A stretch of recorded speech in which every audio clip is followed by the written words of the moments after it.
Jadi sekarang banyak orang sudah niat, ada beberapa, nggak banyak sekali sih, membatalkan. Jangan sampai terjadi. Ini namanya kelemahan iman. Kalau kita takut kepada corona, itu bahkan syirik dalam hati kita. Corona itu adalah makhluk Allah, salah satu makhluk Allah. Memang Allah yang menciptakan. Dan dia itu bergerak bukan gerak sendiri, tapi ada yang perintah. Betul? Siapa perintahkan? Ya Allah. Corona diperintahkan membunuh. Itu siapa dibunuh itu ada targetnya. Bukan asal orang tuh dibunuh sama corona, enggak.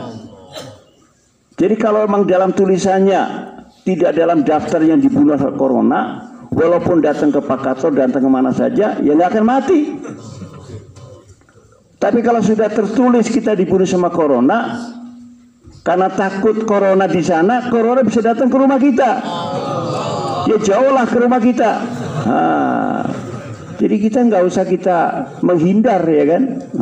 Kecuali misalnya memang sudah terjadi wabah. Ini kan belum ada wabah di sana.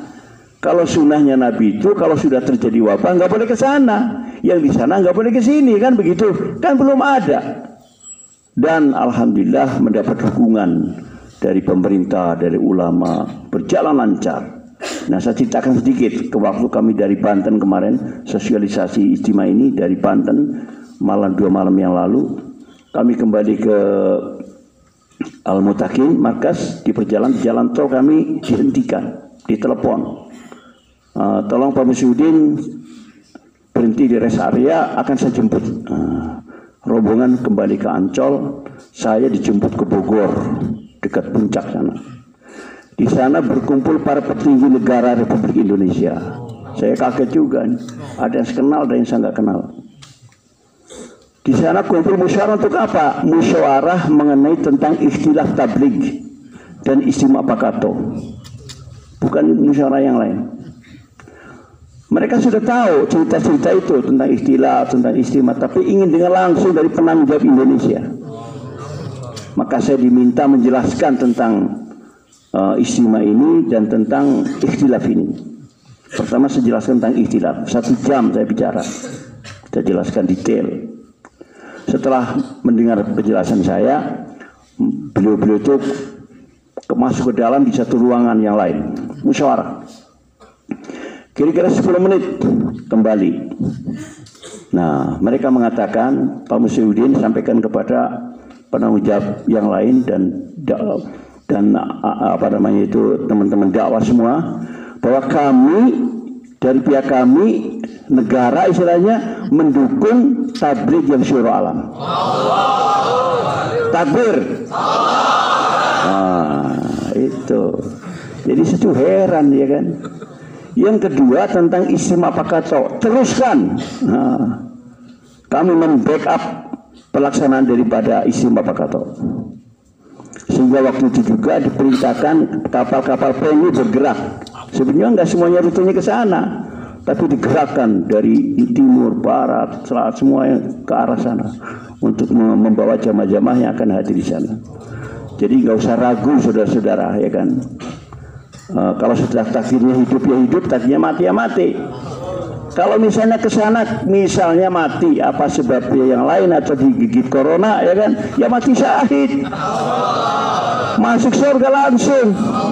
Itu peluang kita untuk mati syahid. Tapi kalau pulang ke rumah digigit corona juga, mati apa namanya itu? Mati konyol namanya. Orang ada istimewa kok pulang ke rumah. Itulah ada 3 sahabat yang ada tazkir ke apa namanya itu, tazkir ke yang terakhir apa, perjalanan sahabat Nabi itu Tabuk. 3 sahabat menunda keberangkatan, akhirnya apa, diboikot nih 3 sahabat tuh. Nah ini kan pelajaran kepada kita, ya kan.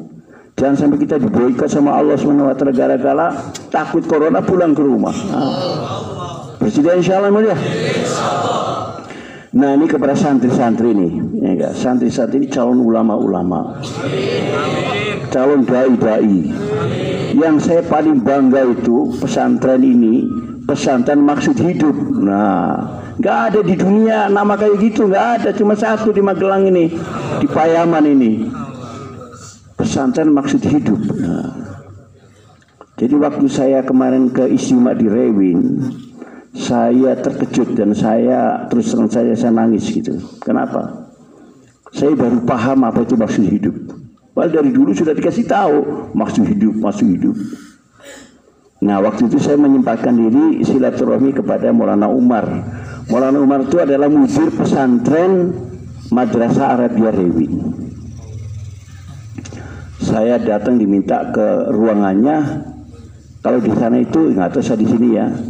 Jadi tempatnya kiai di situ, di depannya ya santri. Meja-meja itu apa namanya, lekar itu, tempat kitab-kitab dia duduk di situ semua. Sini semua. Di sini kamarnya kiai. Ukuran berapa? 2 kali 1 meter. Nggak ada kamar lain, nggak ada kamar khususnya. Ya di situ yang ngajar, di situ ya tidur, di situ ya makan, terima tamu di situ. Nah, waktu terima tamu digeser partisinya. Kalau tamunya banyak, nanti pulang digeser lagi. Nggak ada AC-nya, nggak ada kipasnya. Ini yang saya heran. Nah, terus diceritakan oleh teman-teman di situ, ruangannya itu seperti gudang aja, masya Allah. Kalau saya nggak gudang, nggak ada AC, nggak ada kipas, maka saya malu, ya kan. Di ruangan saya di Al-Mutakin ada kipasnya, ada AC-nya, masya Allah. Dibanding Maulana Umar ini nggak ada apa-apanya, tapi beliau begitu mujahadanya. Yang satu lagi yang mewujudkan apa? Beliau ini rumahnya bukan dekat situ, punya keluarga, punya anak, tapi 6 jam perjalanan. Dapat cuti dalam setahun, dalam sebulan hanya 3 hari. Setiap 2 bulan sekali 3 hari boleh pulang ke rumah. Itu kalau nggak ada takazah. Kalau ada takazah nggak pulang ke rumah. Begitu saudara. Jadi saya kalau dibanding begitu saya nangis. Keadaan seperti itu, takazah terus, ya kan. Nah, jadi kalau ada takazah nggak pulang ke rumah, ya kan. Kalau saya pikir udah paling pol di Jakarta nih. Nah, pagi pulang, tapi malamnya masih pulang ke rumah. Kalau beliau ini 2 bulan, 4 bulan, setahun nggak pulang ke rumah. Inilah dakwah maksud hidup, saudara-saudara. Bersedia insya Allah. Dari itu Pakistan kita lihat, masya Allah menjadi asbab terbukanya negara-negara di dunia karena mujahadahnya, karena korbannya itu. Walaupun